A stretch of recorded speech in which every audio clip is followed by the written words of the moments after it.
praises to the Most High, Anoka said. Praise be to the earthly mother, the Pachamama, and all of her earthly angels, the Erkadeshoe. Praise be to the Holy Spirit, the Kahe, in the name of his only begotten Son, Motsah the Lamb, unification to the nation. It's crazy, every time I say that, I'm going to take a break in my head, let me just kick back and let me just grow, let me just learn. And each and every time I am pushed to continue, because the Most High just dropped something else on my lap. And because I gotten stuck a little bit, so I was like, you know what?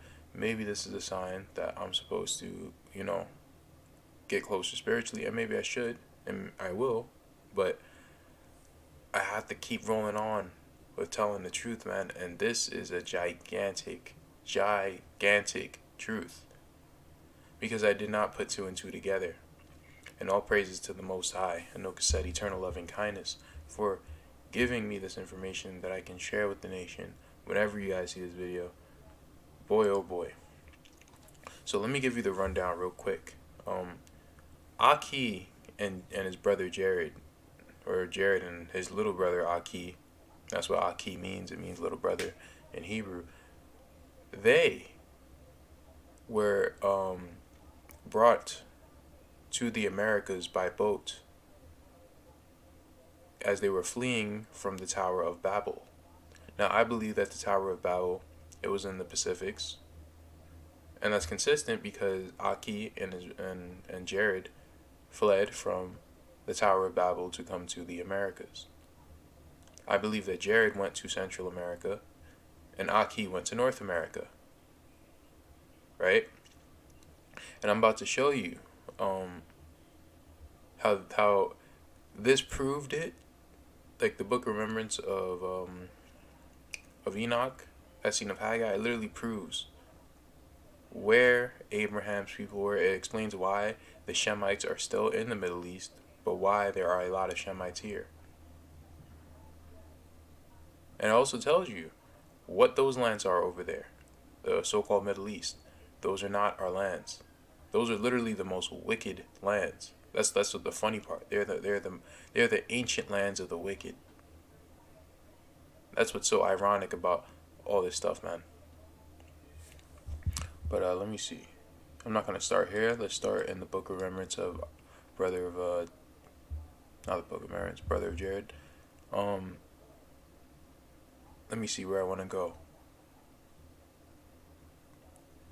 And it came to pass that after the space of time, actually no.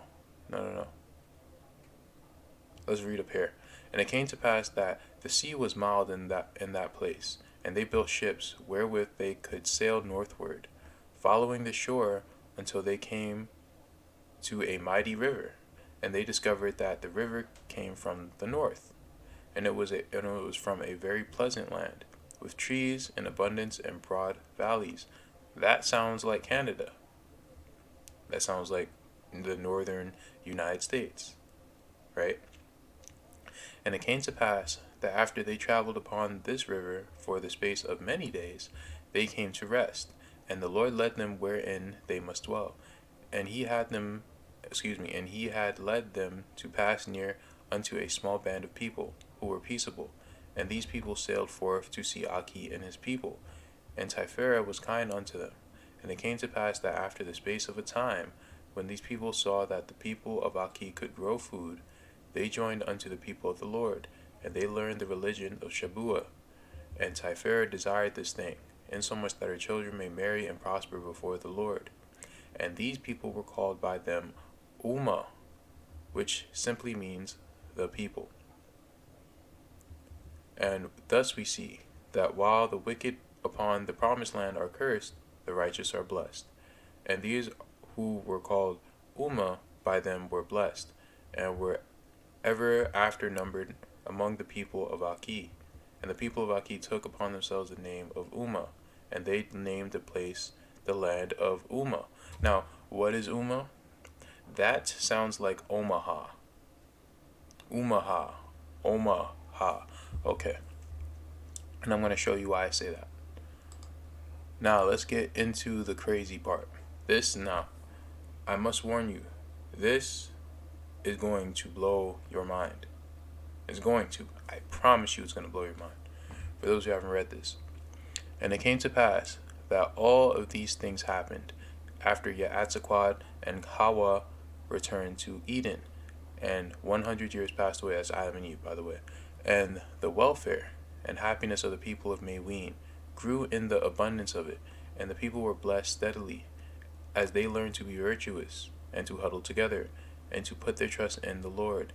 And it came to pass in those days that a man named She'iri came into the land, and he was the fifth generation since Enoch.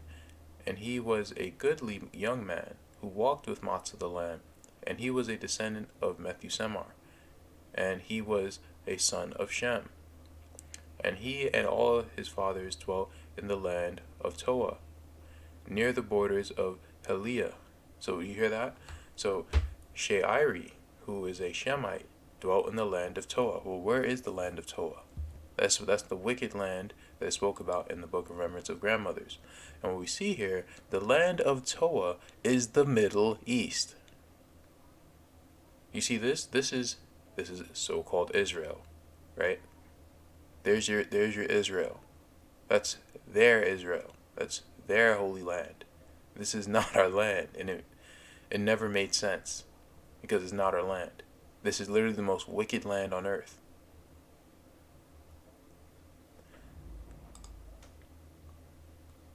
Now let me read this again.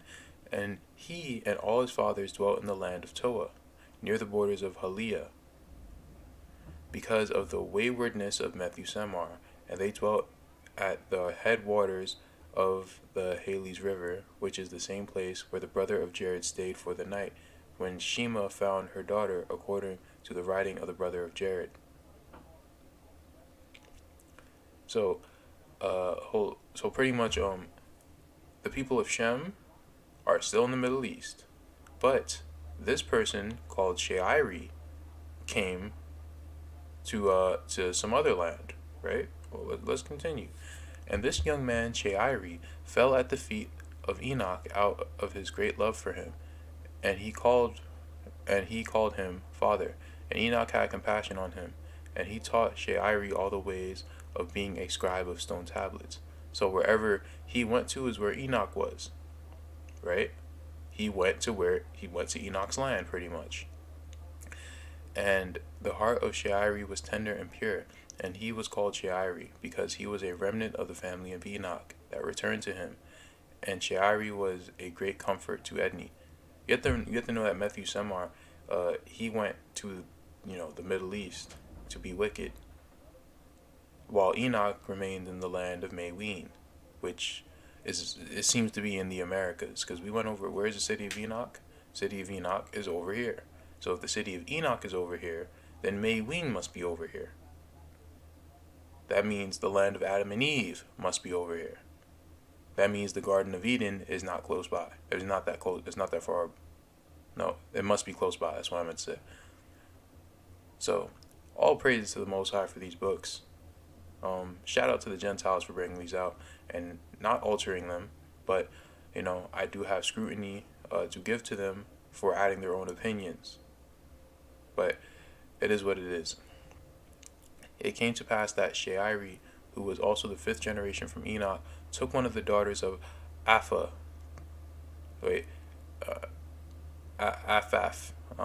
to wife. And the Lord gave She'iri a Urim and Thummim, and Baraka blessed it.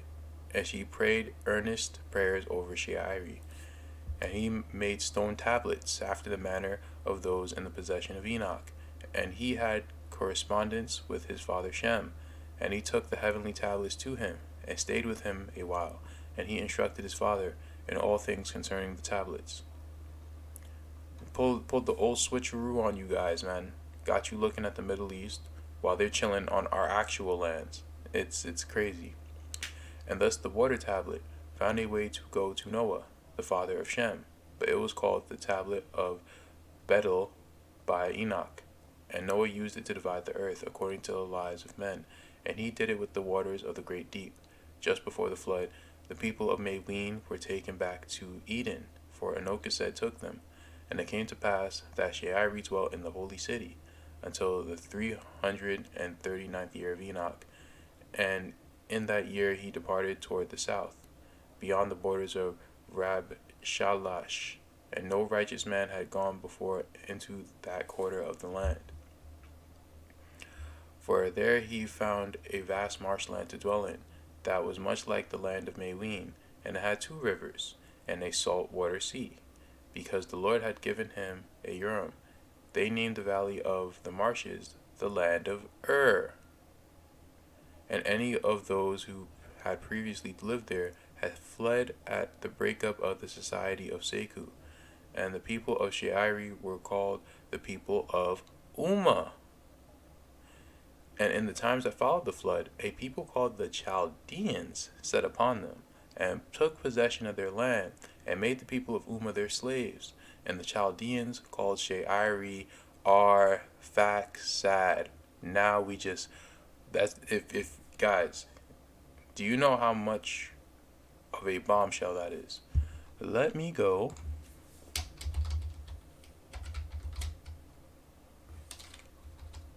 to the genealogy of Shem.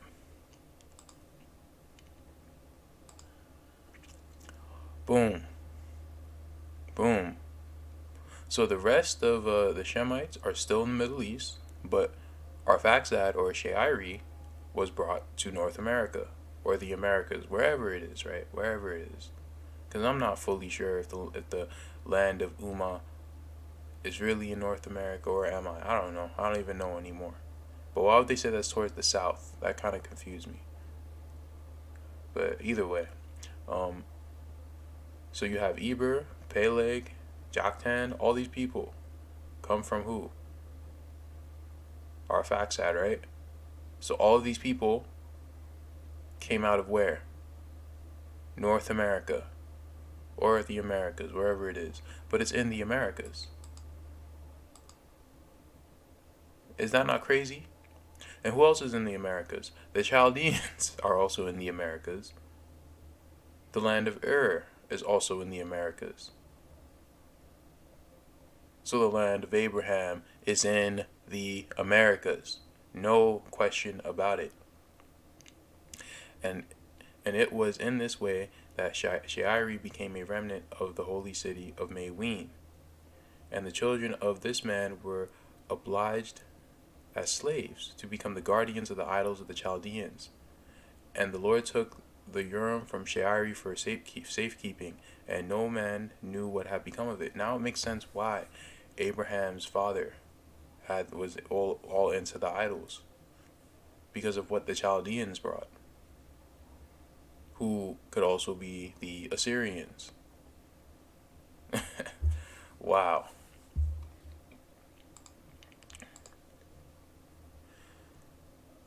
This is Genesis chapter 15, verse 13. And he said unto Abraham, Know of a surety that thy seed shall be a stranger in a land that is not theirs, and shall serve them, and they shall afflict them for 100 years. Also that nation whom they shall serve will I judge, and afterward shall they come out with great substance. But what seed is he talking about? Is he talking about like literally Abraham's children? He's talking about Abraham's children, which could include all of these? Or is it talking about Shairi's children, which is kind of like Abraham's children? I don't know, right? Probably he's talking about Abraham's children. But we have a lot of cousins, we have a lot of relatives, right? And I'm pretty sure that Aki's people were treated like garbage as well. Maybe not as bad, but now you guys know. Not all the North American Indians are from Israel, but almost all of them seem to be from Shem, right? So they are our cousins. And if it confused you why some of them, didn't seem to like identify with Israel, or it's because we're all mixed up. It's not just North America. People are mixed up in Europe, in Africa, North America, Central America, South America. Doesn't matter. We're all mixed up. right? Japhet also was on all of our lands, so we're even more mixed up. So you can't really go by looks. You can't just pick out the black ones and say they were the originals. Nope. Sorry, can't do it. And if this is the case, you have to realize then Abraham didn't look as quote unquote African as people think that he looked. Oh man, funny stuff. I think that's about it. Oh no, you have this is Omaha right here, right? So you have it right here. I forgot what state that's in. What state is that? Nebraska. It's in between Iowa and Nebraska. That's where Omaha is. The two rivers. Are these the two rivers? Then it said the Salt Sea. Is this the Salt Sea? The marshlands or the lands with reeds? That's what marshlands mean. Is it here? You have all these Assyrian things here, right? Now it's starting to all make sense. Because I don't know if these are Israelites or our cousins or whatever, but it seems like we've all been enslaved by the Assyrians or the Chaldeans or whatever the hell these people are. So we wouldn't even know at this point. You know, we had Assyrian artifacts in Mexico and North America. So enough. I'm only saying this so people can realize and move with a bit more humility when trying to find out who the Israelites are. But what I do know is that we are either Shemites or we are from Abraham. So let's cut all the, you know, let's cut out all the, I should say, separation. Let's try to unify, at least as the descendants of Abraham or of Shairi, right? So we don't. Not all of us are going to be Israel. That's fine. You know, Israel is a certain group of people, of a certain group of people, of a certain group of people. So, hey, it is what it is. But you have to ask the Most High who you think you are, right? Now I have another video coming because I found out that I think that the land of Ur and the Chaldeans are pretty much like around this area. Now I'm starting to figure out, okay, where is Sodom and Gomorrah? That's for the next one. May peace be with you. Selah Kalah.